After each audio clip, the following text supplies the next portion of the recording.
Dudley Creek proposals. Dudley Creek post-earthquake remediation options packs. I'll invite Mike Galuli, who's become very well known to us over the last few months. And I'd invite you to take us through the report. I would like to, though, just to place on record just the enormous gratitude of councillors for the effort that you and the team have put in. It's been an extraordinary effort. We placed a totally unreasonable demand on you to bring a report to us basically within a couple of weeks. But I know that the team has worked night and day, and I want you to know that it is thoroughly appreciated. And although we're just a further step ahead and there's still a long way to go, just wanted to place that on the record. We really appreciate how hard everyone has worked to bring this to the table. So now I'll invite you to say something. Thank you very much, and it is a pleasure to be here and have reached, I think, a significant milestone in the very complex sort of situation that we found ourselves in this particular catchment. It is just one catchment within the city. There is a wider,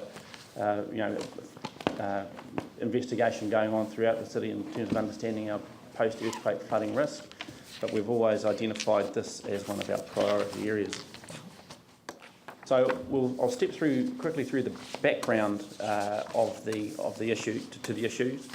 I'll talk quickly about the options that we're presenting to the council today, and then the issues that are associated with those options, and then there's a number of recommendations of staff that we believe that you could adopt. So in terms of background to the issue, flood risks have changed for a number of localities within Christchurch. They have been caused by land settlement and a reduction in the hydraulic capacity of the waterways, and in particular Dudley Creek. It's a very complex issue to deal with across the city. This is our biggest priority, and we have a land drainage recovery program in place that looks at the other catchments in particular. We are also looking at Heathcote, the Upper Avon, and the tidal flood protection needs of the rest of the city around South Shore and Sumner. So I would stress that we are not looking at this in isolation, but recognise the importance of this particular catchment. We're also engaging at officer level very, very closely with our key stakeholders in SERA, Environment Canterbury, Earthquake Commission and the New Zealand Insurance Council. So we've been pursuing a process of investigation and assessment of this waterway. In November 2013, we received an issues and options report that looked at a whole lot of options for the recovery of this waterway. That investigation had a very, very tight brief. It was purely focused on the earthquake effects associated with the flood risk for our waterways.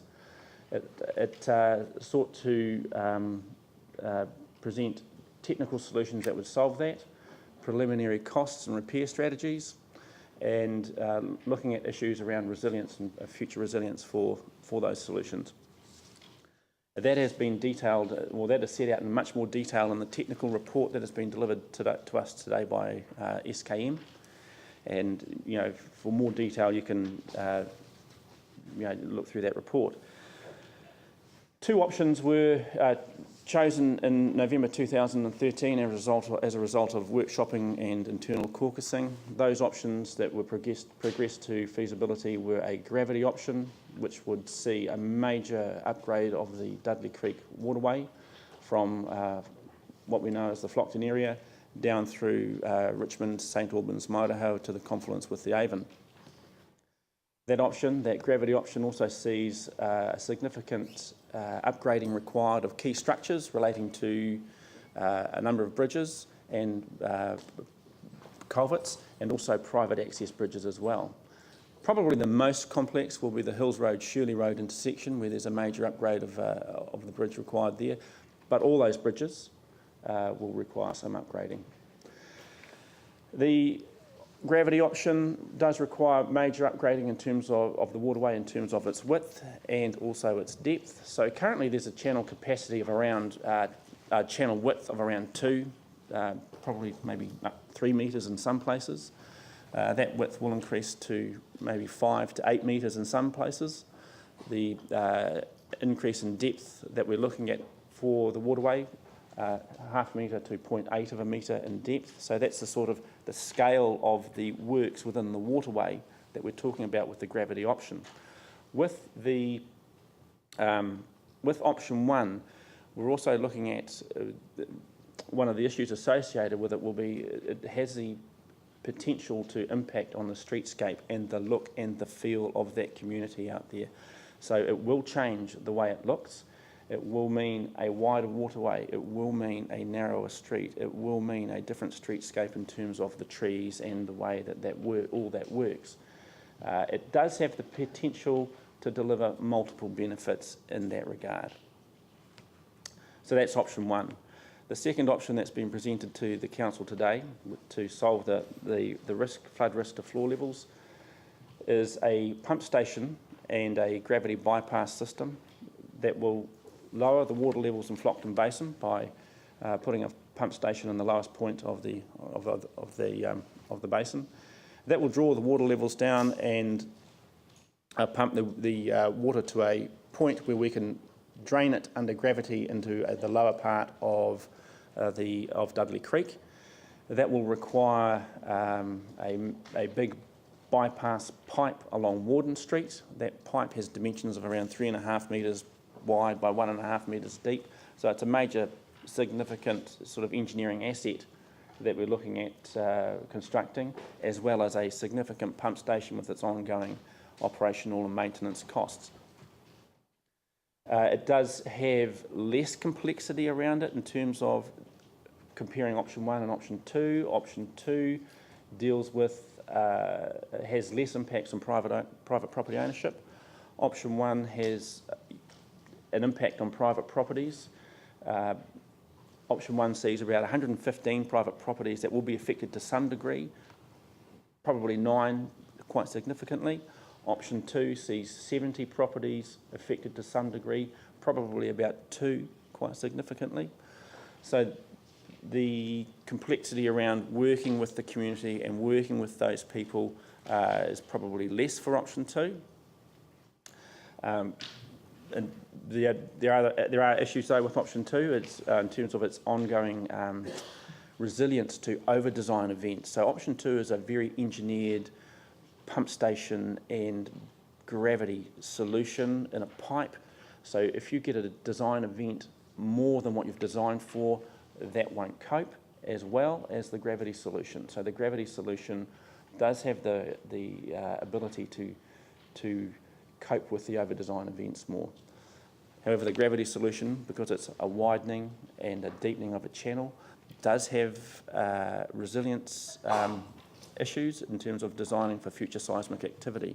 So you can design these things in. They're not imponderables or unable to be managed, but they are risks and issues. So option 1, ongoing seismic risks around seismic activity in terms of lateral spreading and what we know about that, and ongoing settlement.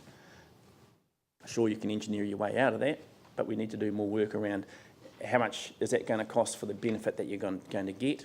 More work needs to be done there. Option 2 doesn't have that risk, but in terms of the over-design event, the sort of storm that perhaps you could have got that we did get 2 or 3 weeks ago, and how that would perform, possibly not as well as the first option. So plenty to think about in terms of comparing the options. So that sort of summarises the options. The rest of the report talks about the construction costs. Actually, there's one aspect of the second option that I haven't covered. It does also require some upgrading of that waterway as well. So option 2 does require some upgrading of the waterway from Flockton Street down to the Warden Street bypass, but it doesn't have the upgrading required through private property. There will be upgrading required in option 2, along Banks Avenue and North Parade, but those are largely within the road corridor. So there is a limited amount of upgrading to the waterway required in option 2. Right, costs. The money is expensive. Both options are coming in at $50 and $53 million for option 1 and 2, with confidences of -10 and +30 and -20 and +40 for both options. That sort of reflects the stage we're at in terms of feasibility design.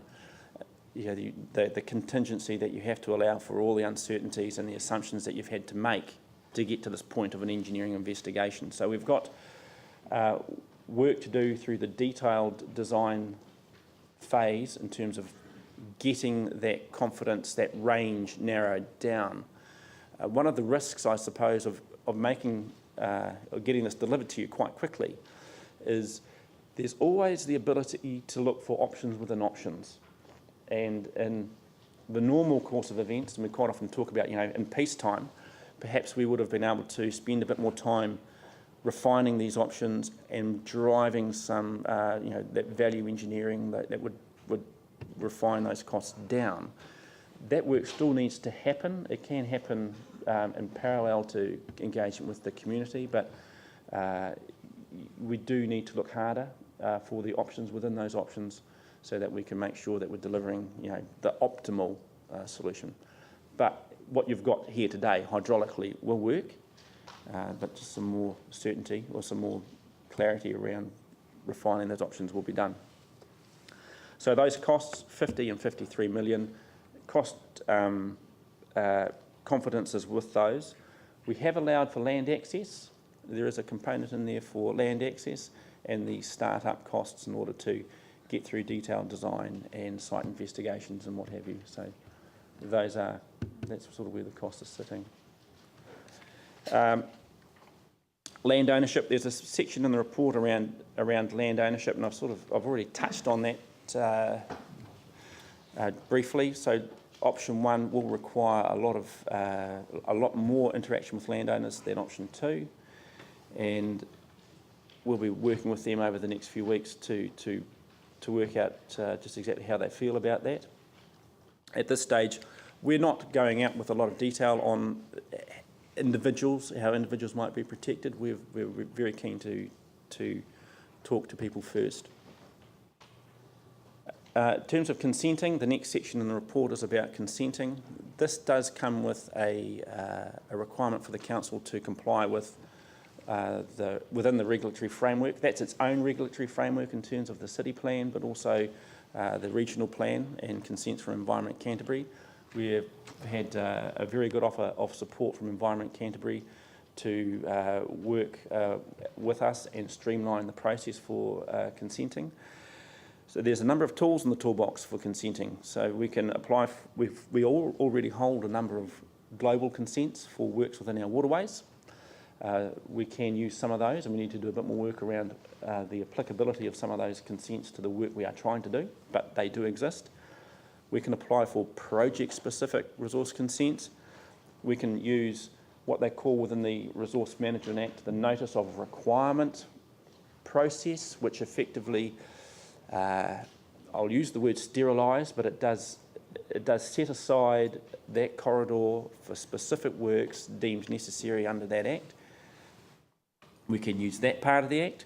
We can also use the Canterbury Earthquake Recovery Act, Order in Council, which allows more streamlined processes to fast-track resource consents. A number of tools in the toolbox there. Our recommendation is that we do more work around refining the strategy around consenting, but it does come with a time frame.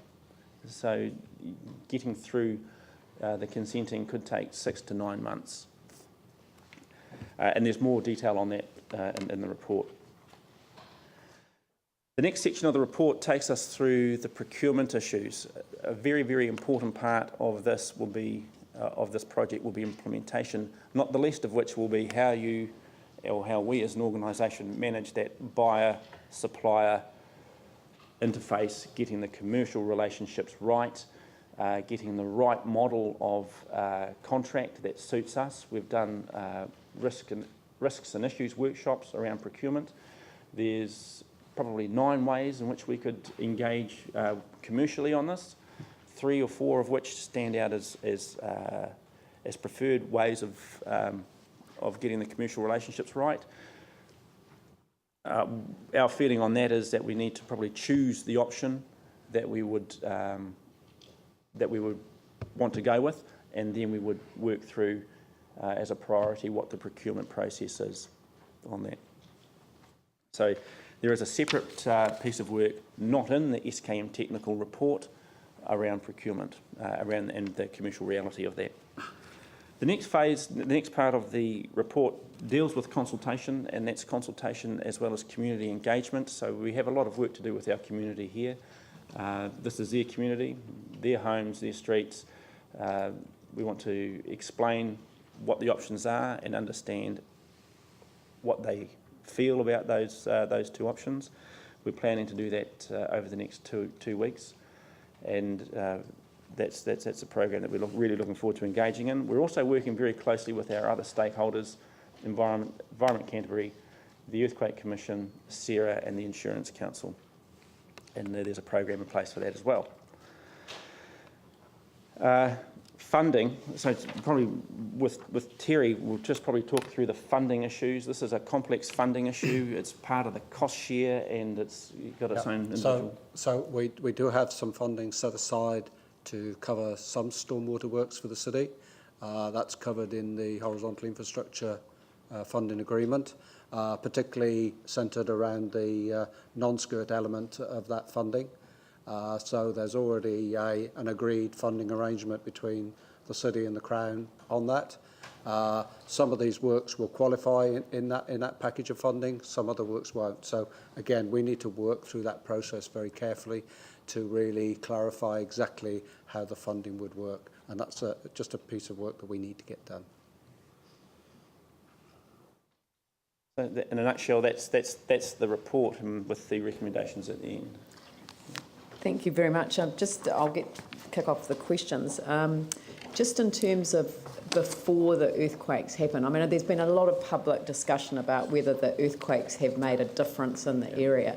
And I think that often the focus is on those finished floor levels because it's whether the house floods or not. I mean, of course it's, horrible to stand on your doorstep and look out at a sea of water, but it's worse to have the sea of water flooding into your house to greet you when you get out of bed. So I think that the question I've got is how many of the houses in this area actually had their floor levels, breached in flood events before the earthquake, and I'm not going back to the 70s because we know that it used to flood all the time in the 70s, but the diversion kind of addressed that. And then how many floor levels are breached now? Actually, in those smaller events, the 1 in 10 year, I'm reluctant to use these descriptions now, but so say in a moderate event, the 1 in 50 year, which I will use because it's the Building Act level, and and perhaps the more extreme weather event such as we had. Sure. And actually, that's probably the key issue for the community out there is what's the risk to my house? Yeah. As you say, most people would understand that in big storms you're going to get some sort of surface water within the roads, and roads are designed to take that, and sometimes it does get onto your property. So prior to the earthquake, in this area we had 9 floor levels that were at risk of flooding in a 10-year event. As a result of the earthquakes, the risk to floor levels in a 10-year event went up to 30 floor levels. Now we have confidence around that number as a result of our modelling of that June storm, the actual event versus the modelled event. In the June storm, we had 26 floor levels that were inundated, actually inundated, and the model predicted 30. So there's very good correlation between the model outputs and the reality, and that's always one of the concerns with your models. How do they reflect reality? the benefits of the options in terms of reducing that risk to floor levels, and that was one of the key objectives of the project, was to reduce the flood risk back to pre-earthquake levels. So in the 10-year event, we go from 30 post-quake floor levels being at risk, I think, down to 3 and in option 1, and down to 5 in option 2. So in the more frequent events, there is a significant benefit. Even in the 50-year events, actually, Councillor Cotter, can I borrow that copy of your report?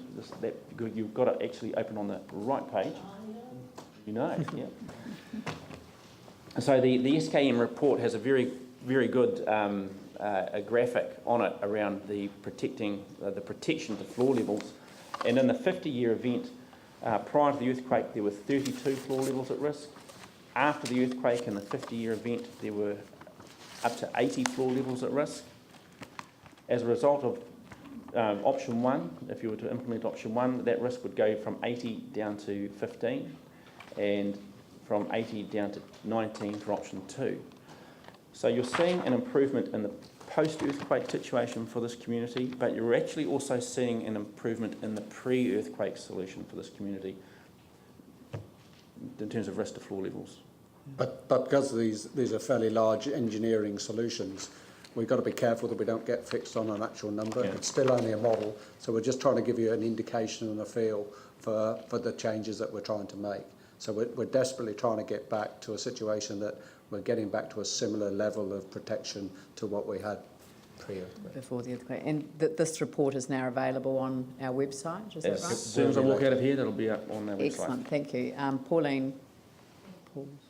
Hang on. Thanks for the work that you're doing here. When we talk timelines, we're talking, I've heard 18 months to 2 years. Has that timeline begun, or is that timeline from when the construction of whichever option is chosen? It's like, and it depends on the options and the complexities of what we chose, but really that's probably the construction period. There might be some things we can do in parallel to try and speed some of those issues up. But it depends on the options that we finalise. We'll then be able to give you a really good feel for the time frames. Yeah.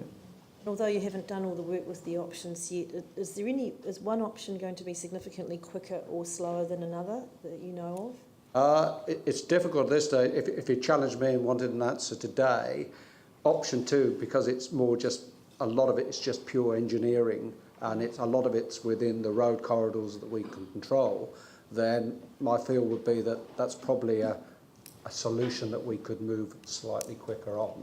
It's not so complex from a liaison, land access, talking with the community. Okay, and another difficult question you might not be able to answer, but the work that's going on in here, how much of this work can carry forward to other areas, and how much of it can be as a model and information used to overlay? Yeah, I think we learn a number of things through this, and one of the things that we've created is a working group between ourselves, Sarah, and other key agencies, that we do get that learning. We actually try and unravel these problems once and not 25 times across the city. So we're trying to look at holistically and try and get as much of the principles and the key processes in place so that we can then roll that out to other parts. Right, so this will help the entire city. Absolutely. Thank you. Yeah. Paul? Just with regard to option 2, the only thing that probably hasn't been discussed in this report is power outage. The pump station power outage, which we saw actually in the last event, how would that affect? Yeah, that's right. Certainly. We've thought about that. Clearly, you can plug it into the normal mains electricity supply, but if it's a storm event and the power goes off, it's not really available for you. So we would have to look at some standby generation potentially that would actually be there to actually be able to run this through an emergency, which is when you want it to happen. So we would look at all those aspects to ensure that it was ready and available. Then that is reflected in that issue is reflected in the costings as well. Yeah. Tim? Thank you. In 4.4, you say that option 1 provides greater resilience to storm events, but provides less resilience against the impact of future earthquakes. Now, considering option 2 as a pump station pipe diversion in option 1 is a major upgrade to the waterways. In the earthquake, our horizontal infrastructure got pretty well shattered. So just from a layman's look at things, it seems a waterway would be more resilient in an earthquake, seeing that we've seen our horizontal infrastructure pretty well shattered. Yeah. Can you explain that, please? Well, cover a bit. Sorry. Help fill me in. I think you've got two different aspects, and our experiences of the earthquake, both the streams and the underground infrastructure got damaged. We can engineer out some of those things with the underground infrastructure, but I look in the way it's designed, the types of materials we use, so we can actually make those more robust. It is much more difficult to actually do that for open channels where you have a lot of lateral spreading and ground movement. So I think what Mike's alluded to in the report is it is far more difficult to protect against that land that land movement, that lateral spreading, without making it really a very complicated engineering solution. So we've probably got more confidence that we can engineer out, so we'll put more resilience into the pipeline system than we can the waterways. Yeah, And that's, Yeah. that's And- it. Yeah. 6.5, just very pleased that you're looking at the other areas in the city as well. This is, for want of a better term, first cab off the block, but thank you very much. Yep. It's very appreciated. Thank you. Yeah. Jimmy? First question that Tim asked already. Second question, regarding to the two options, how about the time frame? The consenting procurement or the consultation, etc. Is that the same or difference? Time frame? It's probably similar. Similar.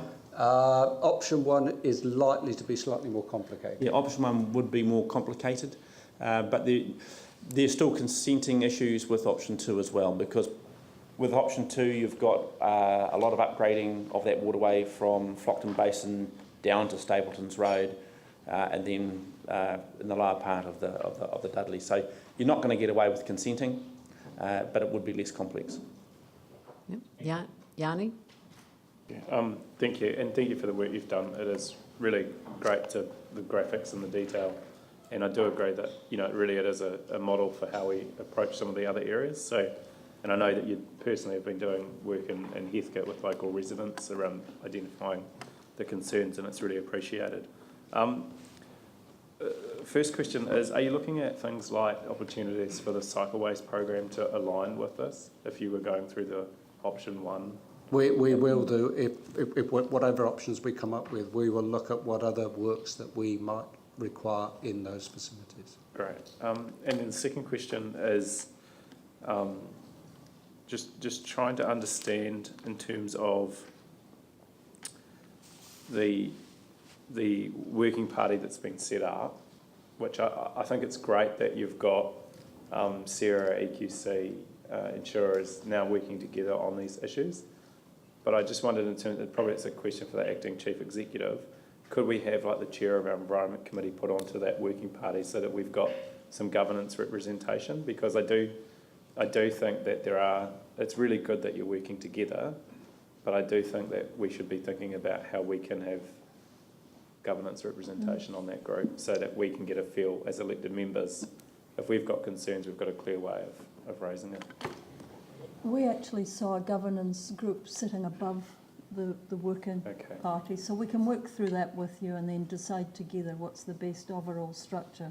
It's just important to get the staff onto it quickly, but within the next week or so, a couple of weeks, we can talk to you about how the governance sits over the top or within, or however we decide. Yeah, I think The mayor might have a certain view about her involvement. Yeah, but I think it'd be really useful because I've now got other residents in other localities that want to, particularly around the EQC land remediation or the rebuilding of their houses, they're now starting to see the benefit of a cluster-wide approach. Yeah. But the gap that's missing is there's nowhere for them to go to talk to about That what work the is opportunities definitely are. going on in the background, and it has to form part of where we get to, but we've still got a wee way to go.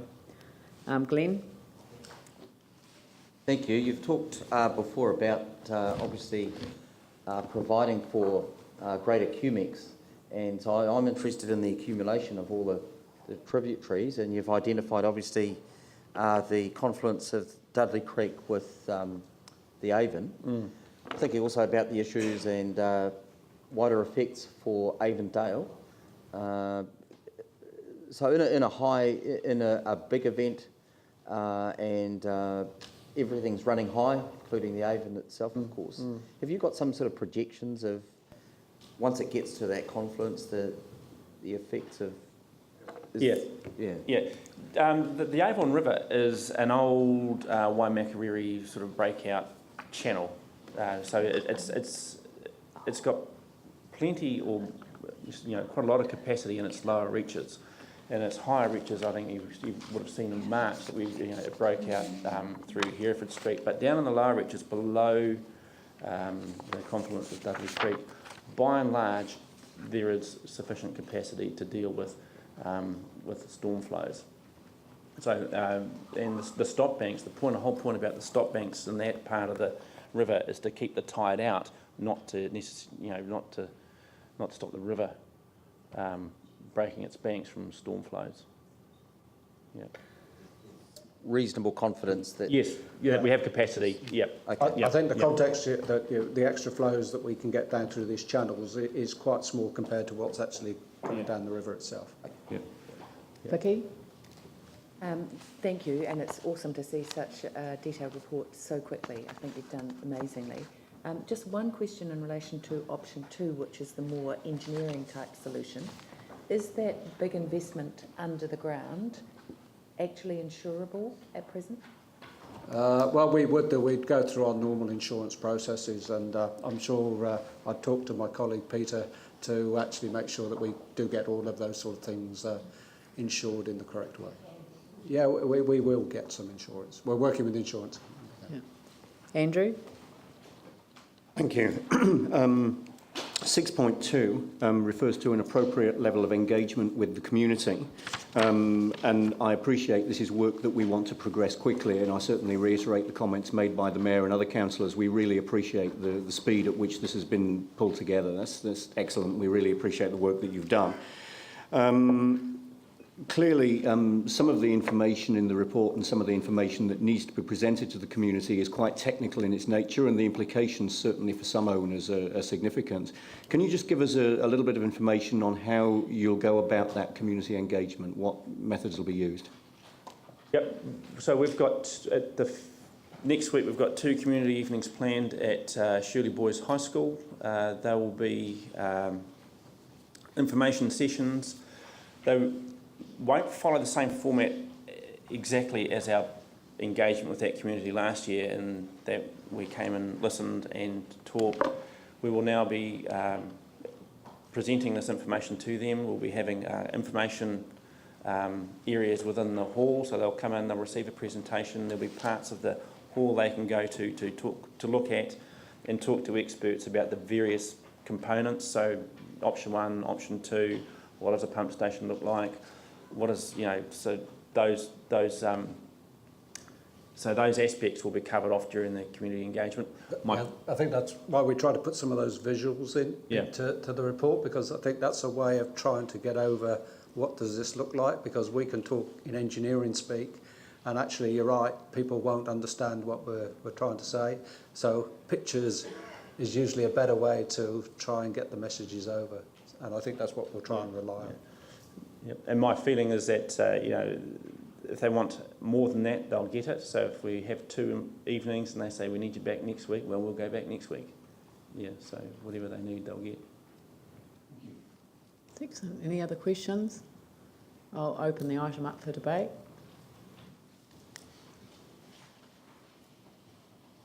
Yanni? Thank you. I'll make just a very few points. First off, sorry, I should get a mover in a second. Pauline Cotter moves, Glenn Livingston second. Sorry. Okay. I'll just make a few points. First is just to acknowledge the hard work that staff have put in to this significant issue, and it is, again, I think it's been echoed by my colleagues, but we do really appreciate it.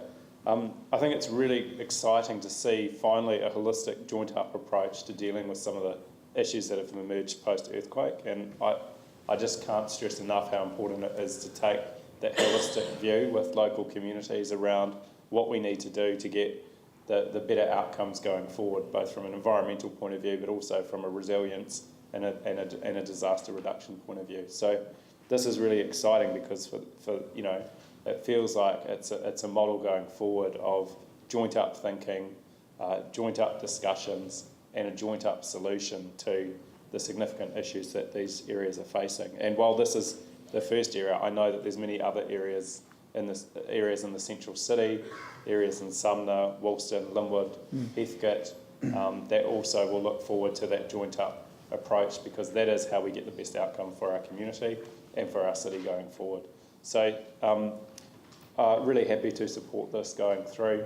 I know that the public engagement you've had previously has had a lot of positive feedback. I'm sure that when you look at the plans that have been presented today, the community will also appreciate the level of detail that you're going to take out to them and let them have a discussion about which options they see as being fit. So this is, as I said, I just think this is a great way forward and really supportive of this joint up approach. Thank you very much. Pauline Cotter. Thank you, and I agree with everything Yanni said here. The huge amount of work that you've done here, and I know that the implementation is going to be enormous as well. But I think we all realise that we live here in a swamp. We're never going to protect everybody from every single event every time. But this will really help give the people in the Flockton area some surety. And on your community engagement as well, I mean, that's been exemplary. The Flockton people have nothing but the highest of regard. And I think that's really important, particularly for this council. This is what we're really striving to achieve, that people feel that they can speak, they can be heard. And this, as we've agreed, will become a model that can overlay on the other areas that are also suffering. And if the other neighbourhoods can take heart from what the Flockton people have done, they have got together, they're smart, they're now amassing data, they're supporting each other, they're sharing experiences and information, and they're helping the staff to understand the issues. It's a two-way street. So that would be a good proactive way for them to get started, and they can expedite their own remediations. So once again, the city needs to know that we have teams here willing to work with people, and we're welcoming that community engagement. So I'll be supporting the recommendation. Thank you. Thank you again. I'll put the motion. All those in favour say aye. Aye. Those opposed say no. It's carried. Thank you very, very much. I've just realised that I've overlooked Brian Mackay. He wasn't on my list of deputations, and I overlooked it because it was a note sitting beside me. So if we could have Brian Mackay to come back on the Coastal Pathway concept plan, and I do apologise.